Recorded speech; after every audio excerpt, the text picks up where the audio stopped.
बिस्मिल्लाहिर्रहमानिर्रहीम, अस्सलाम वालेकुम। मैं हूं ईसा नकवी। आज दिन है इतवार का, तारीख है 28 नवंबर और आज इस खित्ते के हवाले से एक बहुत बड़ी डेवलपमेंट होने जा रही है। तवक्को है कि एक बहुत बड़ी डेवलपमेंट होगी और उसी के हवाले से मैं इस वीडियो में बात करूंगा। इस वक्त पाकिस्तान के सदर आरिफ अलवी मौजूद हैं अशकाबाद में, तुर्कमानिस्तान का दारुल हुकूमत। वहाँ पर ईरान और तुर्की के सदूर समेत ईसीओ ममालिक जो इकनॉमिक कोऑपरेशन फॉर ऑर्गेनाइजेशन है, इन ममालिक के सरबराहान मौजूद हैं 15वें ईसीओ सरबराह इजलास के लिए। और इससे एक रोज़ पहले वज़ीर ख़ारजा शाह महमूद कुरैशी ने इसके जो काउंसिल ऑफ फॉरेन मिनिस्टर्स है उससे खिताब करते हुए एक बड़ी पेशकश की है वस्ती एशियाई ममालिक को, और चंद ऐसे मंसूबे हैं जो पाकिस्तान की और इस खित्ते की तकदीर बदल सकते हैं। शाह महमूद कुरैशी ने किस किस्म की ऑफ़र की, उसमें चाइना का क्या मुमकिन तौर पर रोल होगा और सी पैक के हवाले से किस किस्म के मंसूबे ऑफ़र किए जा रहे हैं पाकिस्तान की तरफ से, वो मैं तफसील आपके सामने रखूँगा। लेकिन आपको याद होगा कि आज से चंद माह पहले बहुत सारे लोग, मुझ समेत, ओवरऑल जो है वो एक क्वेश्चन मौजूद था कि आखिर पाकिस्तान ऐसा क्या है कि अफ़गानिस्तान से इंडिया के जाने को सेलिब्रेट कर रहा है। तालिबान के आने के हवाले से लोगों में एक खुशी का तासुर या इत्मीनान का तासुर पाया जाता है कि अमेरिका जो है उसका इनखला हो रहा है और इंडिया जो है उसके लिए ज़मीन तंग पड़ गई है, रॉ की छुट्टी हो गई है अफ़गानिस्तान से। बहुत सारे लोग इसके ऊपर सवाल उठाते थे तो इससे पाकिस्तान को क्या फ़ायदा होगा।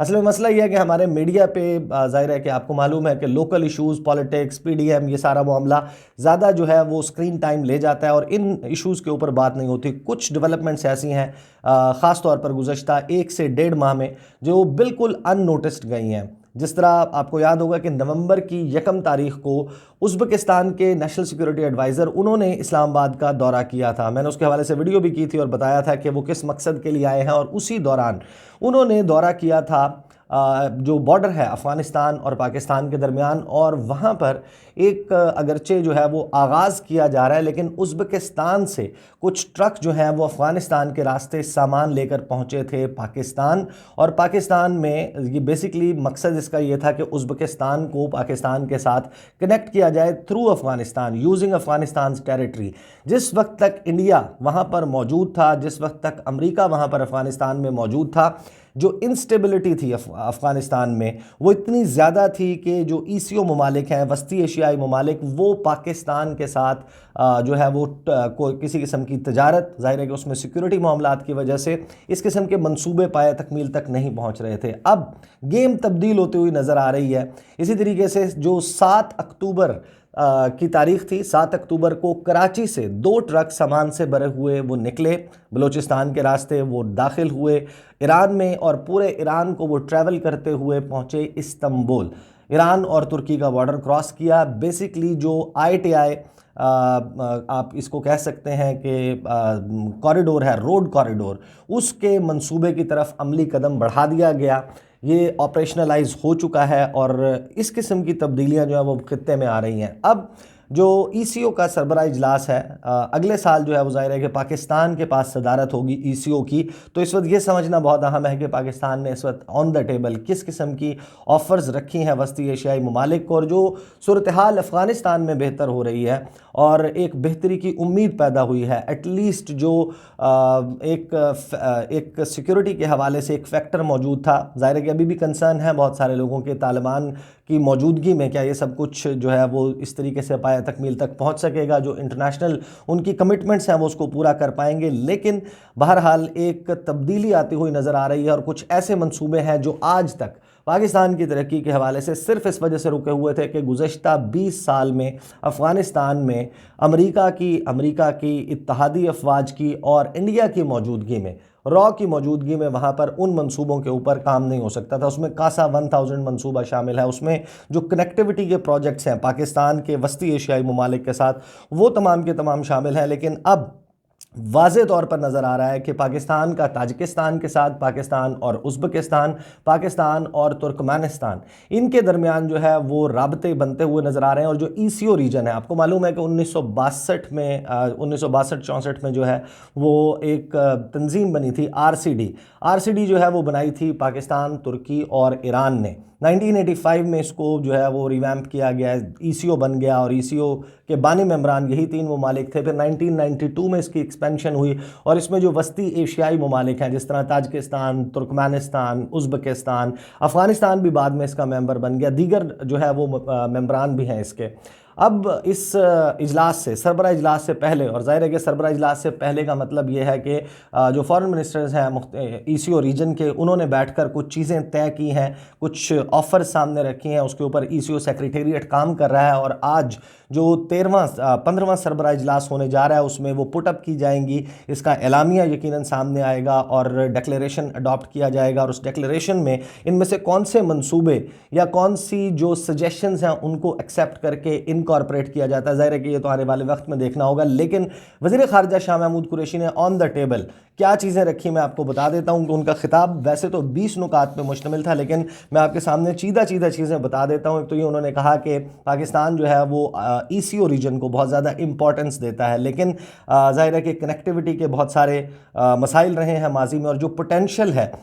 ईसीओ रीजन का आपस में ट्रेड के हवाले से, इकोनॉमी के हवाले से, उसको हासिल नहीं किया जा सका माजी में। लेकिन अब चीज़ें उन्होंने कहा तब्दील हो रही हैं और जो जोग्राफिकल लोकेशन है, क्योंकि ईसीओ रीजन जो है वो एक तरफ से यूरोप को कनेक्ट करता है, यूरोप से मिलता है, जब आप तुर्की के रास्ते जब देखते हैं कि तो दूसरी तरफ आपको यूरोप नज़र आता है। फिर ईसीओ रीजन जो है वो रूस के साथ, चीन के साथ और गल्फ रीजन के साथ मिलता है। जो सजेशंस वज़ीर ख़ारजा शाह महमूद कुरैशी ने रखी हैं वो सिर्फ इन 3 मेजर या 4 मेजर मार्केट्स यानी कि गल्फ, यूरोप, रूस और चाइना, इन मेजर मार्केट्स के हवाले से नहीं है, बल्कि जो कनेक्टिविटी का जो one belt and one road initiative है चीन का और पाकिस्तान का, चाइना पाकिस्तान इकनॉमिक कॉरिडोर है, उसमें भी शमूलियत की दावत जो है वो किस तरीके से दी गई मैं आपको बता देता हूँ। एक तो ये कि उन्होंने कहा कि जो पोटेंशियल जो है वो रियलाइज़ नहीं हो रहा। फिर उन्होंने जो ट्रांसपोर्ट कॉरिडोर्स मुख्तलिफ अब खुलना शुरू हो गई हैं, जिस तरह उज़्बेकिस्तान से ट्रक्स की मैंने एग्जांपल दी, और IATI जो आपका रोड कॉरिडोर है उसके ऑपरेशनलाइज होने की बात की, उनको उन्होंने वेलकम किया कि ये ऐसी मिसालें हमारे सामने मौजूद हैं और इस मॉडल को जो है वो आगे बढ़ाया जा सकता है। साथ ही इस खिताब में वज़ीर ख़ारजा शाह महमूद कुरैशी ने यह भी बताया कि ताफ्तान के अलावा जो गब्द रमदान, मैं पहले मेंशन कर चुका हूँ कि पाकिस्तान और ईरान के दरमियान अब जो है वो 3 ऑफिशियल बॉर्डर ओपनिंग्स हो चुकी हैं। माजी में 74 साल की तारीख में 959 किलोमीटर्स के बॉर्डर पर पहले सिर्फ एक ताफ्तान का बॉर्डर ओपनिंग थी पाकिस्तान और ईरान के दरमियान। अब मंद पिशीन और गब्द रमदान जो है ये 2 मज़ीद बॉर्डर ओपनिंग्स बन चुकी हैं। तो अब इनमें से जो गब्द रमदान की बॉर्डर ओपनिंग है उसको भी इस IATI के लिए ऑपरेशनलाइज कर दिया गया है। यहाँ से भी अब पाकिस्तान के रास्ते ईरान से होते हुए तुर्की, इन 3 ममालिक के दरमियान तजारत का बाकायदा आगाज़ हो गया। इसका मेंशन किया वज़ीर ख़ारजा शाह महमूद कुरैशी ने, और साथ ही उन्होंने कहा कि इस वक्त बहुत अहम है कि जो 5 ख़ास तौर पर इस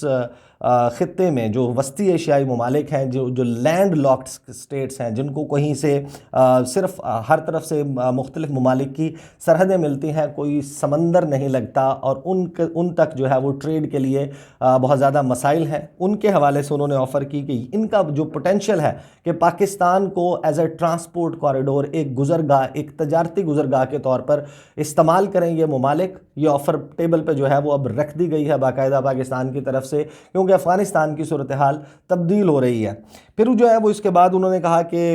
एक चीज़ को इंश्योर करना होगा ईसीओ ममालिक को कि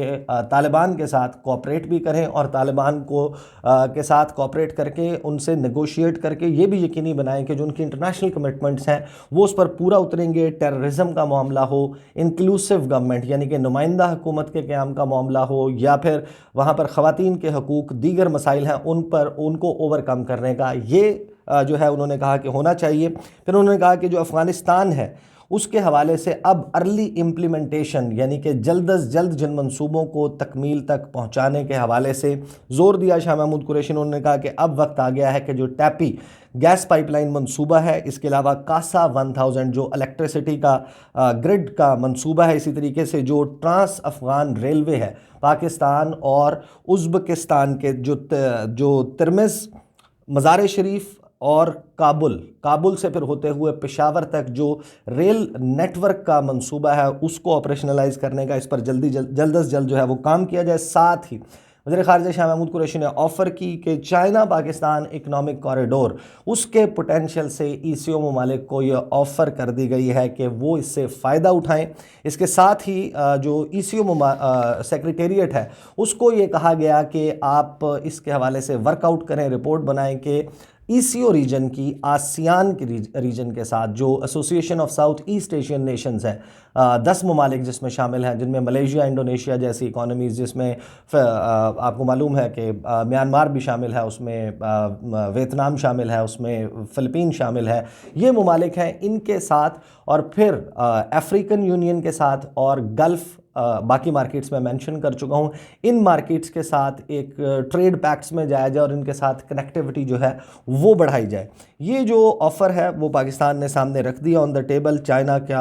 हवाले से ये कहा कि चाइना को साथ लेकर चलें इस सारे मामले में, तो पाकिस्तान ने कहा कि ECO रीजन जो है वो बड़ा जल्दी जो है वो फ्लरिश कर सकता है ट्रेड के हवाले से। ये जनाब तजावीज़ पाकिस्तान की तरफ से रखी गई हैं। और साथ ही वज़ीर ख़ारिजा शाह महमूद कुरैशी ने यह भी कहा कि जो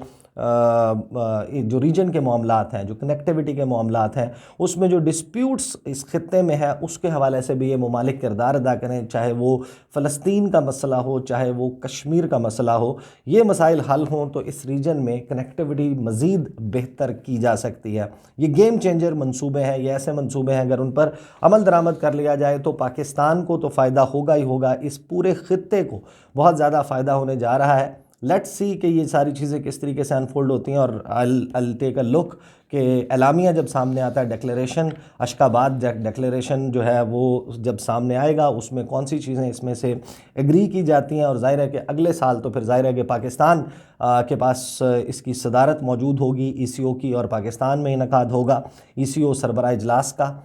जो है वो समिट पाकिस्तान में होगा। तो इसका जो है वो फॉलोअप साथ साथ मैं अपने चैनल के ऊपर जारी रखूँगा। इंशाल्लाह अगली वीडियो में आपके साथ मुलाकात होगी। मुझे इजाज़त दीजिए। अल्लाह हाफ़िज़।